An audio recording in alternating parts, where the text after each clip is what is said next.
In this note, I wanted to go over the method of finding trig function evaluations and just highlight one point. So first, given an angle theta of our trig function, we need to find the reference angle.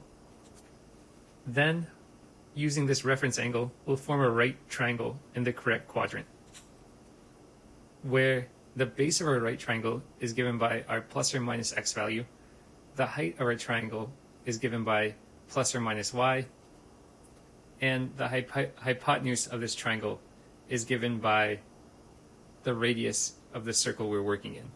This radius is always going to be a positive number, and so the hypotenuse will always be a positive number. Then, in step number 3, we find the trig ratio using the right triangle whose sign corresponds to the correct quadrant, or whose sign corresponds to... In this note, I wanted to outline the method of how to evaluate a trig function given angles that are no longer acute. First, given our angle theta, we need to find the corresponding reference angle, theta bar. Then, using our reference angle theta bar, we'll form a right triangle in the correct quadrant. We note that the base of the triangle will be plus or minus x depending on the quadrant, the height of the triangle is plus or minus y depending on the quadrant, and the hypotenuse is a positive radius of the circle, and so the hypotenuse will always be a positive number. Then we find the trig ratio using this right triangle. Let's use these steps to evaluate the trig function one more time.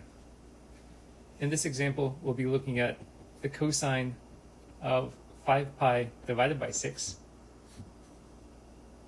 So drawing our xy plane, we know 5 pi divided by 6 is going to lie in the second quadrant.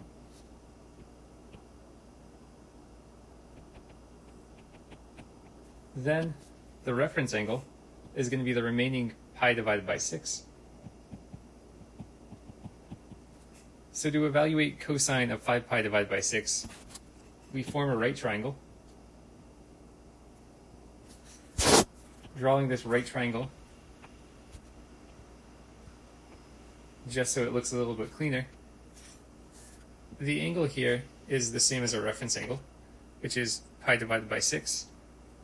This tells us this is a 30 degree, 60 degree, 90 degree triangle, where the opposite side of 30 degrees is 1/2. The adjacent side to 30 degrees will be a negative square root of 3 divided by 2, because this triangle is opening up in the second quadrant, and the hypotenuse of this triangle is given by 1. Evaluating the cosine as adjacent divided by the hypotenuse, we see that this is going to be the negative square root of 3 divided by 2.